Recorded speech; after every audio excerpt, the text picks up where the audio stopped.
Romanos 8.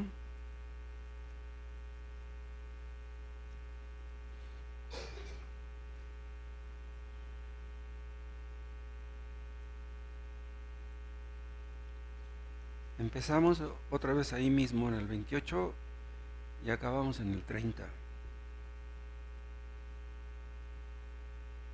Y sabemos que a los que aman a Dios, todas las cosas les ayudan a bien. Un creyente nuevo tal vez tenga alguna cierta duda acerca de esto, ¿sí? Pero un creyente maduro no tiene dudas. Sabe, está seguro de que todo lo que le acontece es para su bien. Y sabemos que a los que aman a Dios, todas las cosas les ayudan a bien. Esto es, a los que conforme a su propósito son llamados. El miércoles pasado vimos en esa el tema del propósito eterno de Dios, y ese propósito eterno consiste en la salvación de sus escogidos. Y veíamos que todo lo que Dios hace en la vida de los escogidos y en la vida de todo el mundo, escogidos o no, es buscando la salvación de los escogidos. O sea, Dios usa a los reyes, a los gobernantes, a la gente mala, para que hagan cosas y permitan cosas que a los creyentes les benefician para empujarlos hacia la salvación. O sea, el propósito de Dios, el más importante de todos, es la salvación de sus escogidos. Y aquí ese propósito lo menciona al final del 28. Dice el 29, porque a los que antes conoció, se puede traducir a los que antes amó, también los predestinó para que fuesen hechos conformes a la imagen de su Hijo. Los escogidos, los predestinados, ¿para qué fueron escogidos? Dice, para que fuesen hechos conformes a la imagen de su Hijo. O sea, para que nos pareciéramos a Él. Esa es la labor del creyente, irnos pareciendo cada día más a Él, en su paciencia, en su amor, en su compasión, en su celo por la obra de Dios, etc. Para que Él sea el primogénito entre muchos hermanos. Aquí es Cristo visto como nuestro hermano. En otro sentido lo vemos como nuestro Dios, ¿no? Como nuestro Señor. Y a los que predestinó, a estos también llamó. Y a los que llamó, a estos también justificó. Y a los que justificó, a estos también glorificó. Bien, el que tiene una cosa, tiene la otra. Todo el paquete. Los que tienen el llamamiento, tienen la justificación y tienen también la glorificación. ¿Qué quiere decir esto? Que si tú has creído en Cristo, tú estarás un día en la gloria. Pase lo que pase. Llueva o truene, si tú has creído verdaderamente en Él, todo va a acabar bien para ti. Y para los inconversos, todo va a acabar mal. Aunque aquí les vaya bien, progresen y tengan mucho dinero, a fin de cuentas van a terminar mal.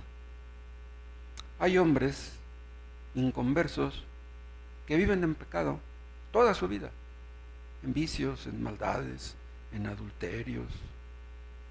Y cuando mueren, sus familiares hacen la ilusión de que ya descansen en paz. ¿Será que un hombre malvado que toda su vida se olvidó de Dios, no quiso saber de Dios, descansa en paz? Los inconversos no piensan en Dios, no quieren saber de Dios, viven como si Dios no existiera, no creen que vayan a rendir cuentas. Nosotros, los seres humanos, estamos llenos de limitaciones. Aún siendo creyentes, estamos llenos de limitaciones. Pero la soberbia nos hace creer que las podemos.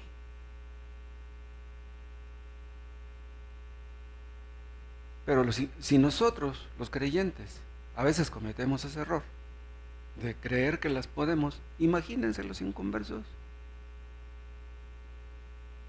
Estos textos que acabamos de leer nos enseñan que solo los cristianos verdaderos podrán tener un final feliz. Los que son llamados, los que son justificados, un día serán glorificados.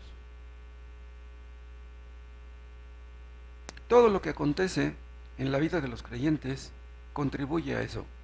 De repente nos suceden cosas feas, tristes, dolorosas, aflicciones, pero esas cosas nos ayudan a bien, contribuyen a que nos vayamos pareciendo a Cristo. Porque entendemos que a través de todo eso que nos acontece, Dios no deja de amarnos. Un creyente inmaduro, cuando le aprieta el zapato, tal vez llegue a dudar del amor de Dios, pero un creyente maduro no puede. Un creyente que ha madurado, él sabe que Dios lo ama. Haga lo que haga con él. Antes de ser cristianos, pues no creíamos en Dios. Pero ¿cómo fue que de repente, pum, llegamos a creer? ¿Qué pasó? La verdad es que ahí hay un misterio. Porque otras personas escucharon el Evangelio junto con nosotros y nosotros creímos y ellos no. ¿Por qué nosotros sí creímos y otros no?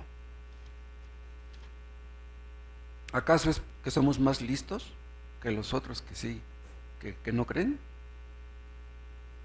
Vean el caso de Jacob y Esaú. Jacob y Esaú tuvieron los mismos padres, tuvieron la misma educación, eran gemelos.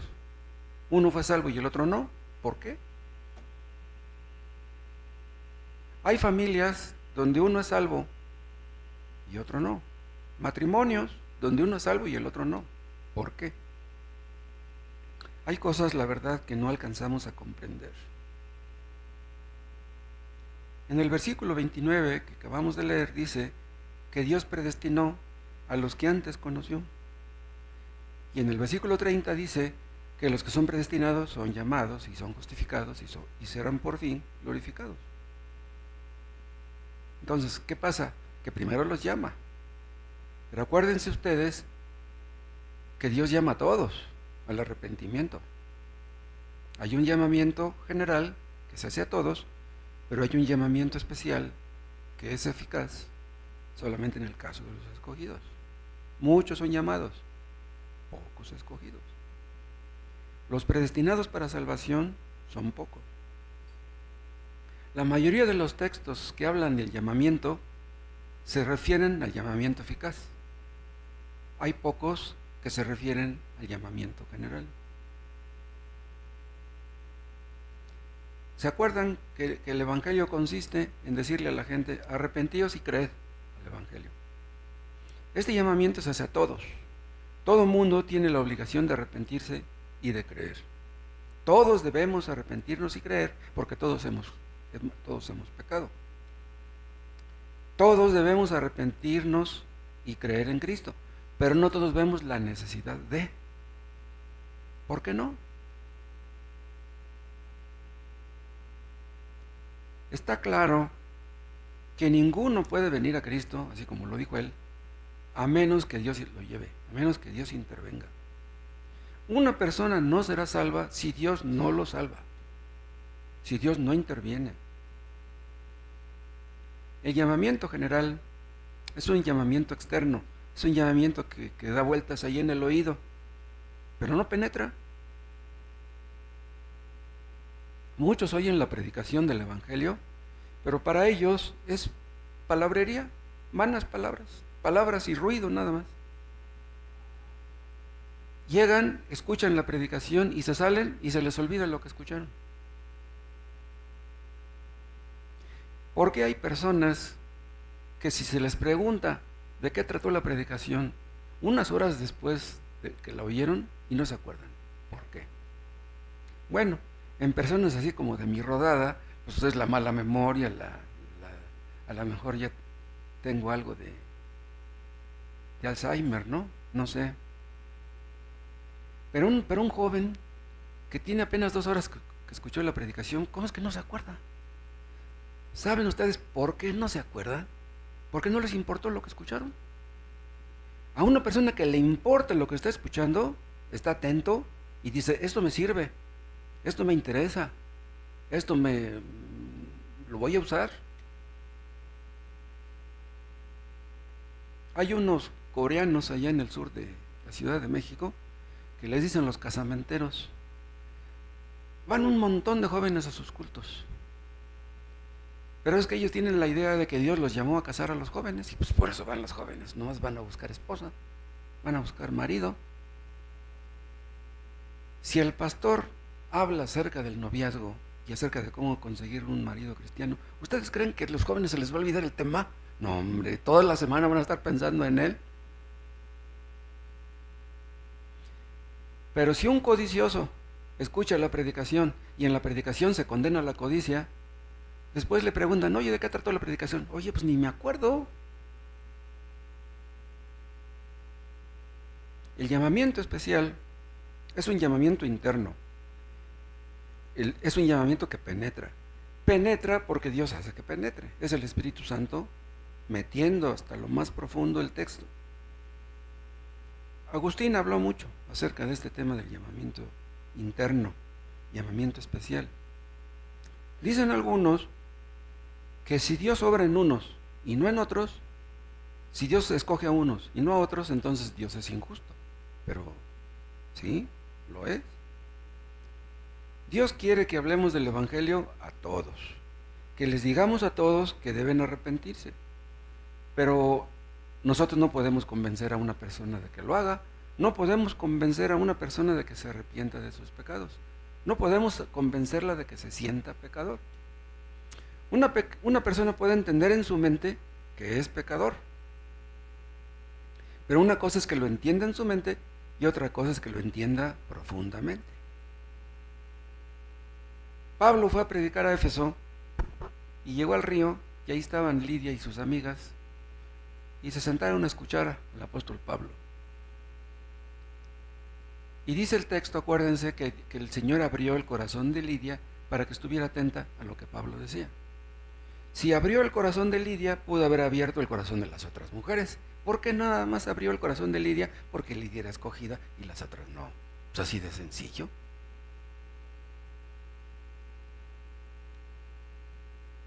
En el Antiguo Testamento, el llamamiento de Dios se dirigía solamente a los israelitas. Pero ahora el llamamiento de Dios se dirige a todo el mundo. Los apóstoles iban por todo el mundo, por todas partes, predicando el Evangelio, porque ellos creían que Dios tiene escogidos por todas partes. ¿No tiene Dios escogidos en San Mateo Atenco? ¿Hay alguna persona salva aquí que viva en San Mateo Atenco? ¿No hay gente escogida en San Mateo Atenco? Entonces, ¿por qué Dios quiso que aquí se abriera una iglesia? Tenemos que creer que sí hay escogidos en San Mateo Atenco. El hermano Tomás Montgomery llegó a Ciudad Neza, pero mucho antes de que el hermano Tomás llegara a Neza, Dios ya sabía que iba a llegar a Neza. Dios lo mandó a Neza. Dios tenía un pueblo en Neza. Cuando el apóstol Pablo se dirigía a Éfeso, Dios ya sabía que iba a salvar a Lidia y a su familia y a muchos otros, porque esa iglesia de Éfeso fue una iglesia grande. Entonces Dios guió los pasos de Pablo a Éfeso. Dios quería que hubiera una iglesia ahí. Dios abre la mente, Dios obra en la mente de las personas para que le den la bienvenida a su palabra. No todos reaccionamos igual cuando escuchamos la palabra por primera vez. Hay algunos que desde el principio que empezamos a leer, Dios nos impactó, Dios nos habló, pero hay otros que tardan tiempo en recibir la palabra como lo que es de Dios. Hay personas que escuchan la predicación y ni en cuenta, se van y siguen su vida, siguen en sus deportes, en su trabajo, en sus vicios. Pero de repente, ¡pum!, Dios obra en ellos. Dios tiene su tiempo, Dios sabe cómo actuar. Lo que sí sabemos es que nadie cree en Cristo y nadie se arrepiente de sus pecados a menos que el Espíritu Santo obre en él. Entonces, los que somos creyentes, los que hemos creído en Cristo y que estamos aquí, no es porque seamos mejores que otros. sino porque Dios obró en nosotros. No era nuestra voluntad la de ser cristianos durante un tiempo, pero Dios hizo que esa fuera ahora. No queríamos por un tiempo, pero llegó el día en que quisimos ser cristianos. Ahora bien, si quisimos es porque Dios nos hizo querer. Nosotros no lo buscábamos a Él, pero Él nos buscaba a nosotros.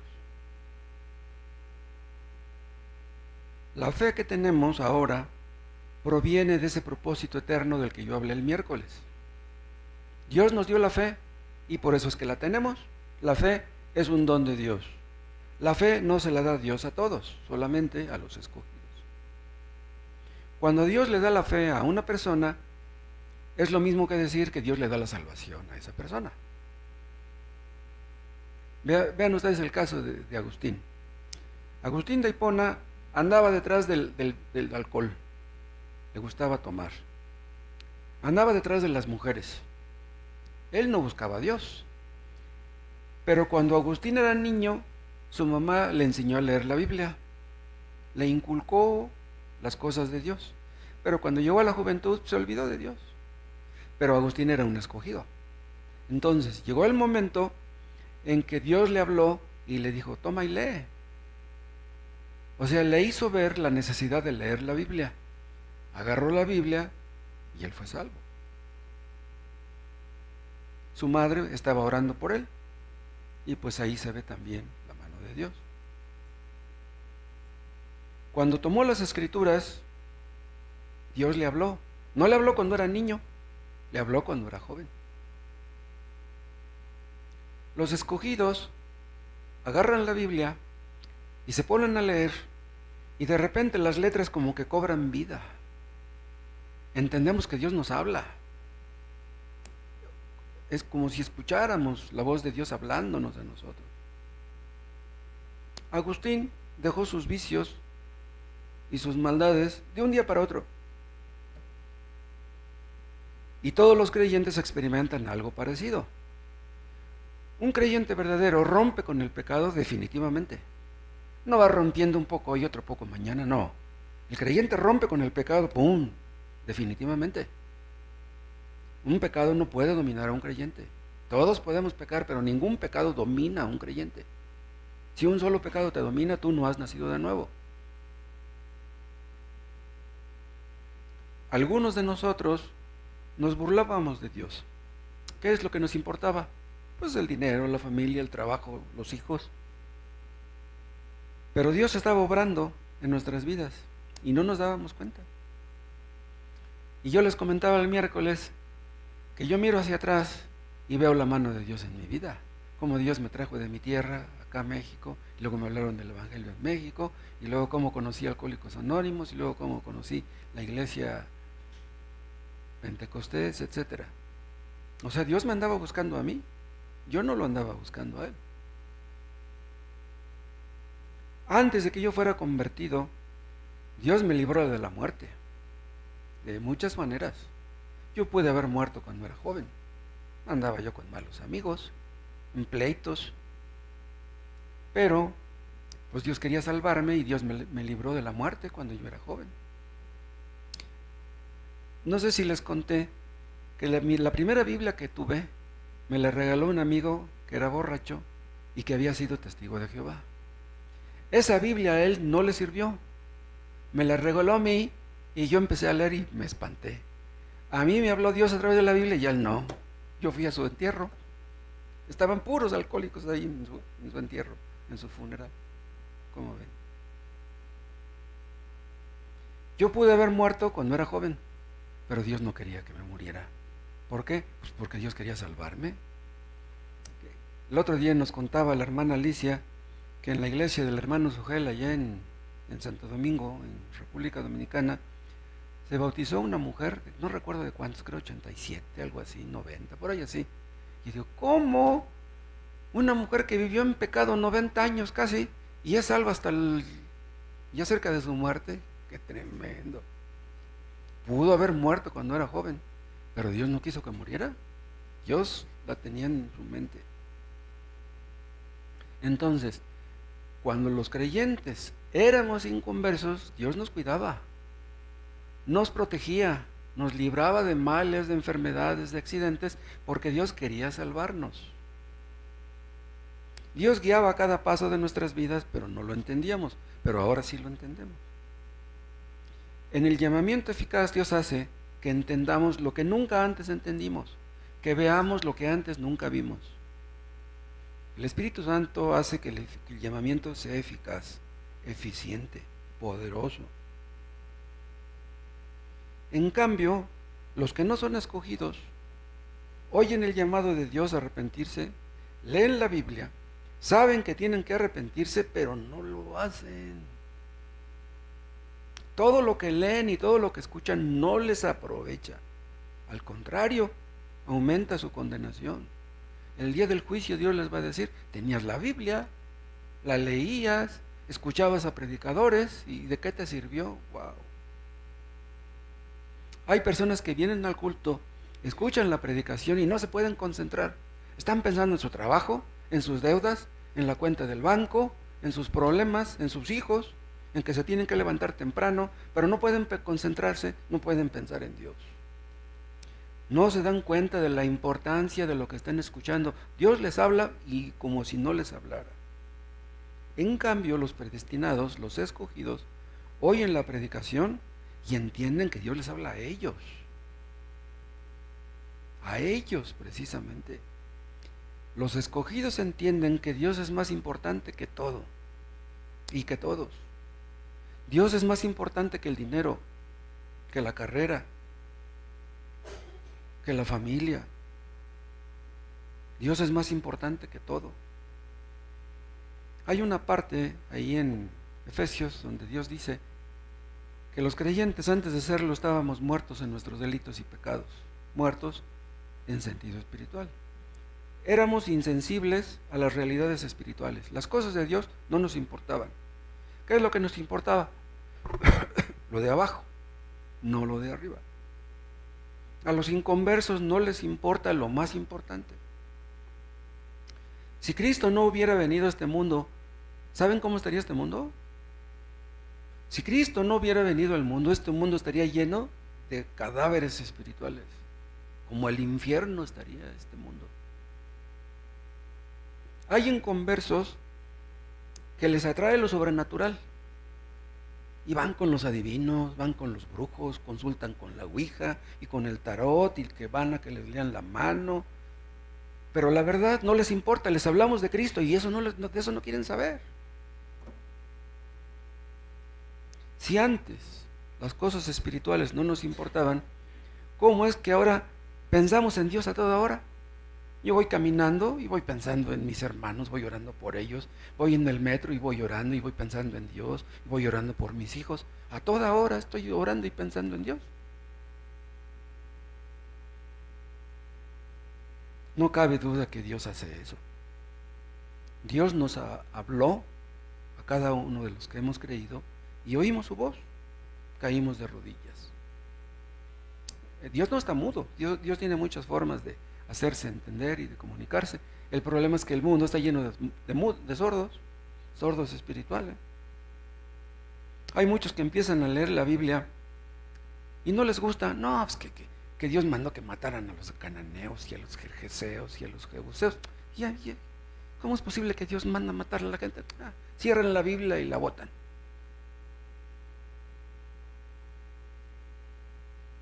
Esa es la respuesta natural a la lectura. Pero nosotros, cuando leemos en la Biblia que Dios le dijo a los israelitas que mataran a los cananeos, entendemos que Dios nos enseña a nosotros que debemos matar la ira y la envidia y la lujuria. Esos son nuestros cananeos.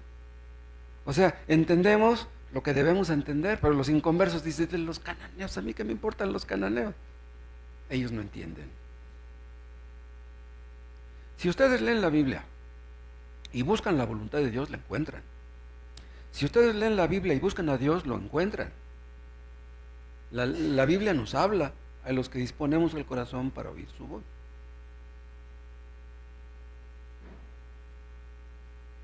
La Biblia es mucho más que un libro histórico.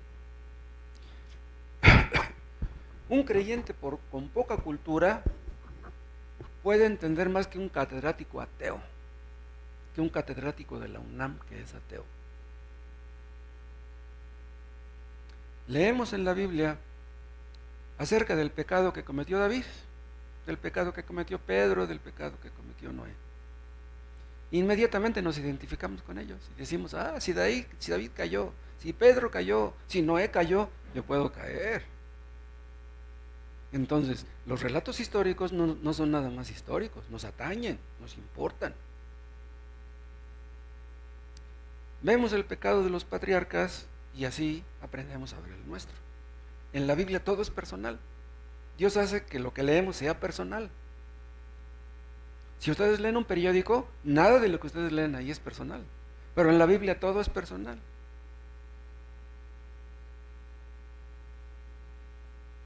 Si no entendemos lo que leemos, es porque no estamos receptivos, porque estamos atrapados en las cosas de este mundo, porque nos importan las cosas de este mundo.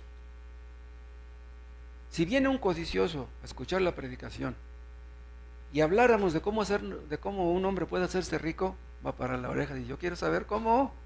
Pues es codicioso, pues le importa cómo hacerse rico. Pero aquí no hablamos de eso. La Biblia, acuérdense, es un espejo. La Biblia nos muestra nuestras manchas, nos dice en dónde estamos mal. La Biblia nos ubica, nos hace ver nuestra realidad, nos guste o no. Y es por eso quizá que a muchos no les gusta leerla, tal vez por eso muchos se duermen cuando la leen, porque dicen, no, pues, mi conciencia me dice que estoy mal, y luego voy a leer y la Biblia me dice también que estoy mal, no, pues mejor no la leo. Creen que son buenos y no quieren ver la realidad. Hay cosas que no vemos hasta que Dios nos muestra lo que hay de nosotros. Hay ocasiones en que nos damos cuenta como que dentro de nosotros hay un monstruo. ¿No han llegado a ver eso? Y decimos, ¿cómo es posible que yo, siendo cristiano, esté pensando esta tontería? No puede ser. Los creyentes verdaderos tenemos que aceptar nuestra realidad. Los que no son creyentes se resisten a aceptarla. Dios les habla, pero se tapan los oídos para no oír. Dios nos llama al arrepentimiento a todos.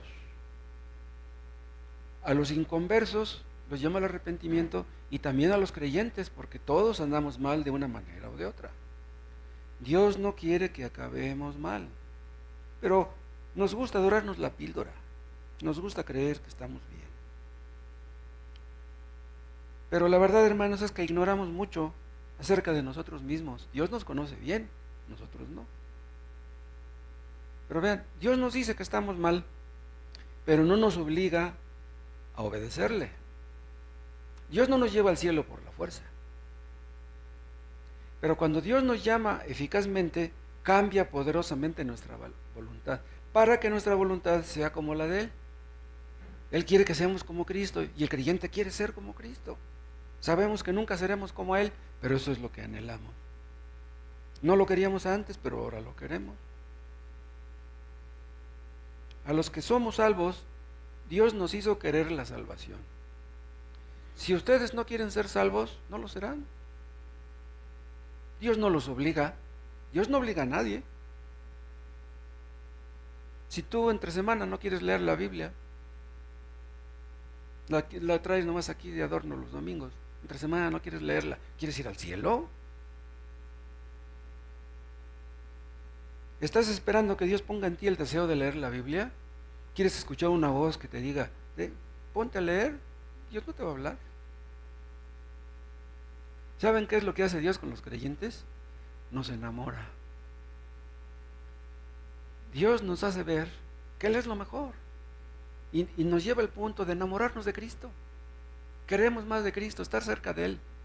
Así como la novia quiere estar con el amado y el amado con la novia, así queremos estar con Cristo. Porque entendemos que Cristo es lo mejor, no hay nadie como Él. Es increíble que Dios nos haya llamado a pesar de que somos como somos.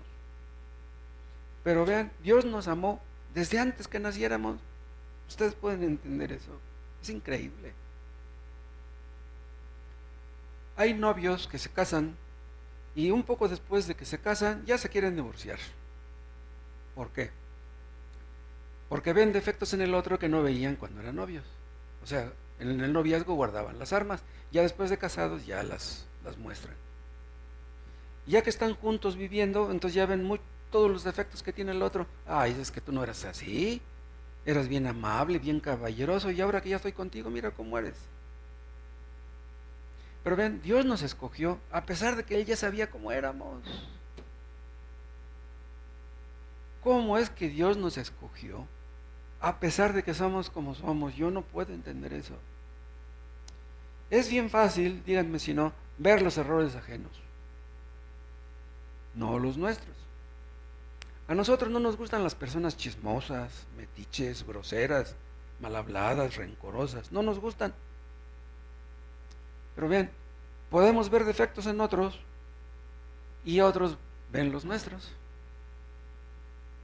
Nosotros no vemos los nuestros, pero otros sí los ven.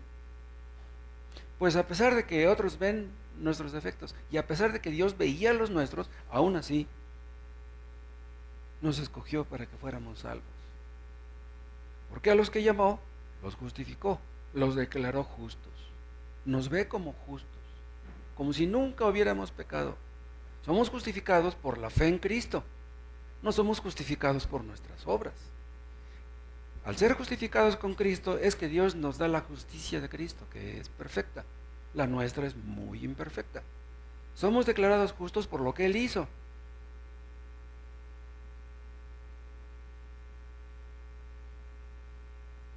Dios ve a los creyentes como si ellos fueran los que obedecieron. Pero nosotros no somos los que obedecimos, el que obedeció fue Él, Cristo. Es increíble que Dios nos vea y nos acepte por lo que Cristo hizo en la cruz. Dios es justo, Dios es santo, no puede pasar por alto el pecado. De Dios nadie se burla. Él es el juez supremo y todos le rendiremos cuentas. Estamos preparados para presentarnos delante de Dios. Nosotros somos justificados por la fe, pero los inconversos se justifican a sí mismos. Ellos creen que son buenos. No, yo soy bueno, yo tengo mi religión, yo doy una ofrenda, yo leo la Biblia, oro por los alimentos. Creen que van a ser salvos por eso. Hay religiosos que tal vez reconozcan que no son perfectos, que cometen errores, pero no creen ser tan malos como otros. No creen que Dios sea tan estricto. Dicen, no, Dios me va a aceptar como soy. No, Dios no te va a aceptar como eres. Tienes que nacer de nuevo. Tienes que creer en la justicia de Cristo, confiar en su justicia. ¿Estás confiando en la tuya? ¿Y saben por qué muchos piensan así? Porque han pecado y Dios no los ha castigado. Hay personas que los domingos van a misa o van al culto y como en la semana pecan y Dios no los castiga, no hay problema. No han sufrido las consecuencias. Hay personas que empiezan a pensar si Dios existirá hasta que empiezan a sufrir las consecuencias de sus pecados. Somos bien necios y no entendemos hasta que eso sucede. Antes creíamos que éramos justos, pero sabemos que nomás hay un justo. Ustedes saben quién es. Cristo es el único justo y nuestra esperanza de justicia está en Él. Cristo es la justicia de Dios para todos los que creen en Él. En sí mismo nadie es justo, pero Dios nos regala su propia justicia cuando creemos en Cristo. Dios ve la obediencia de Cristo como si fuera nuestra obediencia. Increíble. Ahora pues, ninguna condenación hay para los que están en Cristo Jesús. Ninguna. El día del juicio, si tú has creído en Cristo, tú no serás condenado. Es increíble eso. A los que llamó, a estos también justificó. Y a los que justificó, a estos también glorificó. Todo en tiempo pasado. Todo para Dios ya está hecho. La salvación de los creyentes, de los que ya están en Cristo, no es algo incierto, no es algo vago, no es algo dudoso, sino algo seguro. Ustedes pueden saber ahora si han sido llamados, si han sido justificados y si han sido glorificados. Pueden saberlo. No estamos satisfechos con nosotros mismos. Ningún creyente lo está. No somos lo que deberíamos. Tenemos muchos defectos. Vean, yo tengo muchos problemas con mi justicia, pero con la justicia de Cristo yo no tengo ningún problema. La ira de Cristo está sobre los que se quieren justificar por sus obras. El amor de Cristo está sobre todos aquellos que se han cobijado bajo la justicia de Él. La ira de Dios está sobre los que creen que son buenos. Pero si ustedes creen de todo corazón en Cristo, tienen una justicia perfecta. La justicia de Dios que se recibe por la fe. Entonces, vean, si ustedes en verdad han creído en Cristo, la obra perfecta de Cristo ha sido puesta a su cuenta. Ya Dios no tiene nada contra ustedes. Todos sus pecados borrados y perdonados. Todos. Ya tienen vida eterna. Ya empezó la vida eterna para ustedes. La vida que Cristo da, la vida eterna, no es algo que da y luego te la quita. ¿Entienden ustedes por qué la salvación no se puede perder? Los que son salvos no pueden dejar de ser salvos. Pero dicen algunos que si nosotros decimos que la salvación no se pierde, entonces somos soberbios. Es la soberbia la que nos hace creer que la salvación no se pierde. No confiamos en nosotros mismos, no, confiamos en lo que Dios ha dicho, que estamos en sus manos y nadie nos puede arrebatar de su mano. Confiamos en Él, no en nosotros. Nuestra confianza está en estas promesas. Si hemos sido llamados, somos justificados y seremos glorificados. Es Dios el que lo dice. Eso no lo inventamos nosotros. Confiamos en el que nos predestinó, en el que nos escogió. Es su obra, no es la nuestra. A los creyentes verdaderos Dios los saca del fango.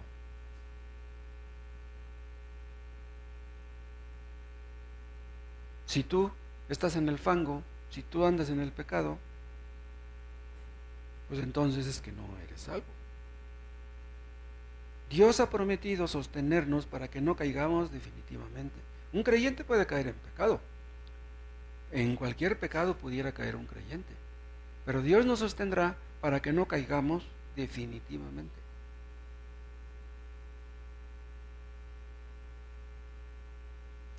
Nosotros a veces tenemos las intenciones de ayudar a la gente.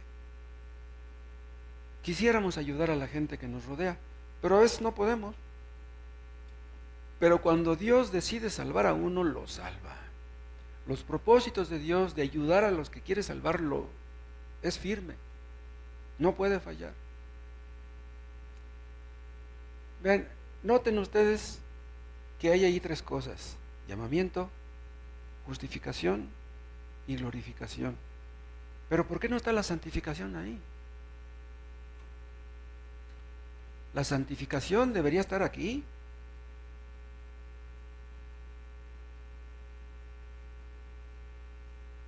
¿Pero por qué no está? ¿Saben ustedes por qué no está? Simplemente porque los que son justificados ya son santificados. Los que no son justificados no son santificados. Los que quieren santificarse sin haber sido justificados no pueden. Entonces, al mencionar esta palabra, está implícita esta otra.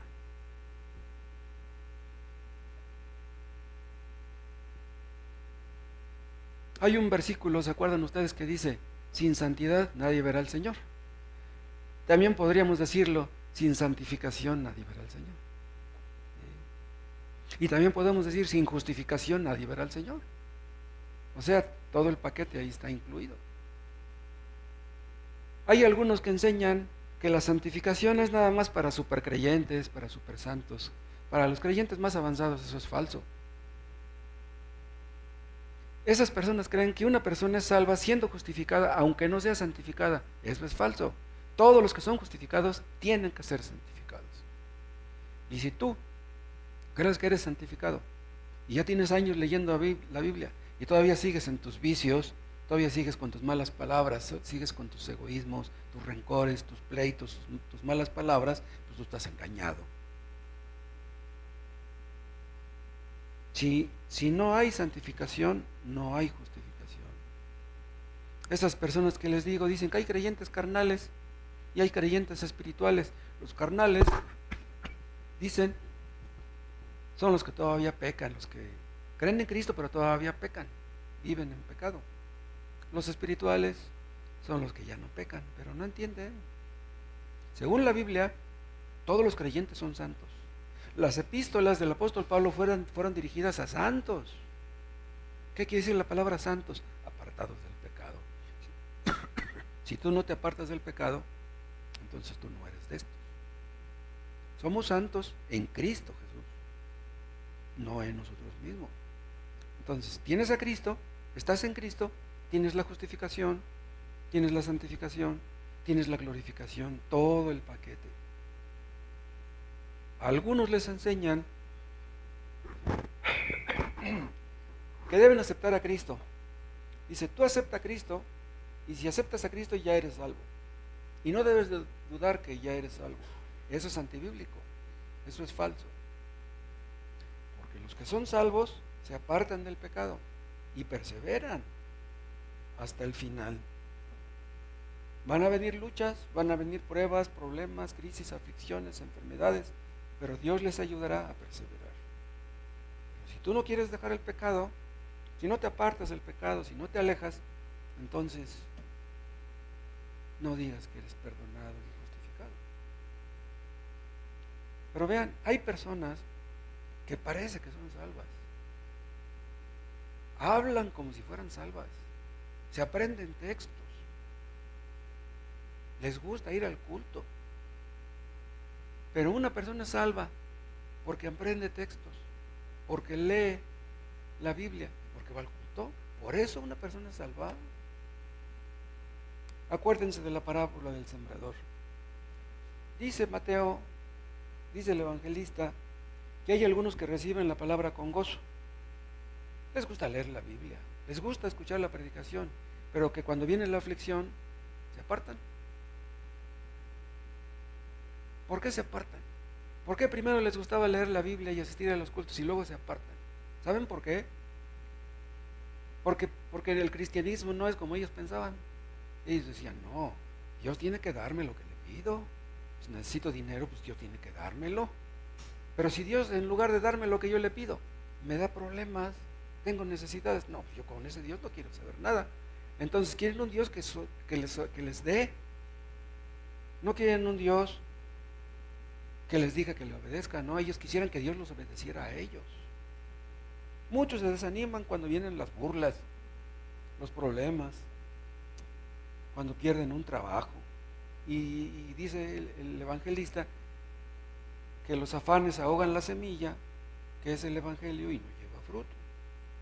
Pero hay personas en donde vemos que sí hay mucho fruto.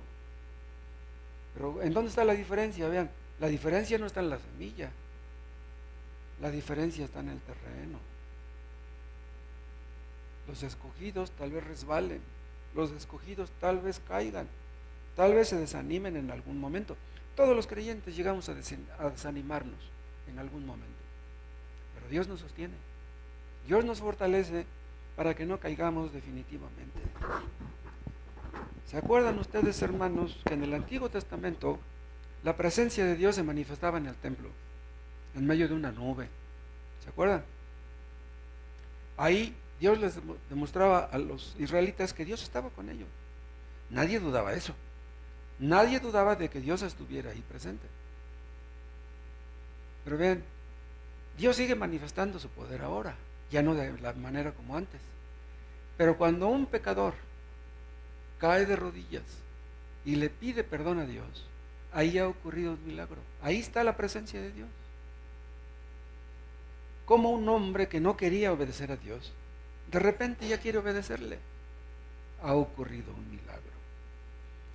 Dios nos hace ver así de repente que todo lo que necesitamos es a Cristo. Y nos hace ver que Cristo es lo mejor. que Cristo es un Salvador maravilloso, un Salvador precioso. Hermanos, no sabemos qué va a ser de nosotros el día de mañana. Tal vez vengan cosas difíciles, pudiera ser, pero si estamos en las manos de Cristo, estamos seguros de ahí. Aunque nosotros seamos débiles, Cristo es fuerte. Él nos sostendrá, Él nos capitaneará aún más allá de la muerte. ¿Saben qué es lo que está haciendo Dios ahora? Nos está puliendo, nos está perfeccionando, nos está preparando para ir a la gloria. ¿No dicen en Juan 14 que fue a preparar lugar para los suyos? Pero muchos piensan que está ahorita en el cielo allá como albañil preparando casas. No, Él no es un albañil. Cuando Cristo dice voy a ir a preparar lugar, se refiere a que va a morir en la cruz. ¿Sí? O sea, muriendo en la cruz es que Él preparó el lugar para nosotros. En otras palabras, si Cristo no hubiera muerto en la cruz, no hubiera habido un lugar para nosotros. Dice, en la casa de mi Padre muchas moradas hay. No dice habrá, no, ya hay. Desde la eternidad están esas moradas. ¿Pero por qué? Porque Cristo quiere compartir su gloria con nosotros, con pecadores. ¿Pueden ustedes creer eso? Nosotros vemos la glorificación así a lo lejos como algo futuro, pero para Dios no hay futuro.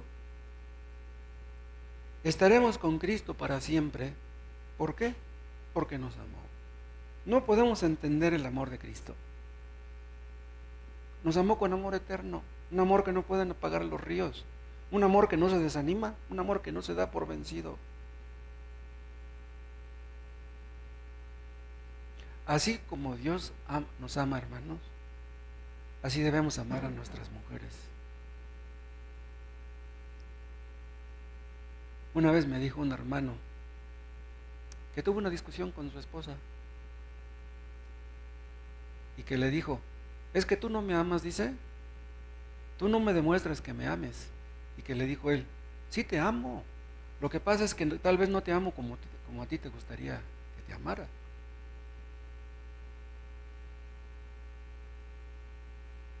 ¿Y qué creen que le dijo él? Dice, es que sabes una cosa, dice, es muy difícil amarte. Yo no sé si algún marido aquí ha pensado lo mismo. Qué difícil es amar a mi esposa. Así ha de pensar Cristo acerca de nosotros, ¿no? Qué difícil es amar a estos. Pero es increíble que nos ame. ¿Dudan, hermanos, del amor de Dios? Si dudan del amor de Dios, piensen en Cristo muriendo en la cruz. Nosotros a veces nos odiamos. No somos como quisiéramos ser. Porque amamos a Cristo, pues quisiéramos amarle con todo nuestro corazón. Pero aunque no lo amamos como Él merece, Él nos ama, aunque no lo merezcamos. Luego nos autoexaminamos de una manera muy mórbida y ahí estamos llorando, acordándonos de nuestros pecados pasados, de cómo ofendimos a Dios cuando éramos jóvenes. No es malo eso, pero tampoco es para que estemos cada rato pensando en esas cosas. Debemos mirar hacia adelante.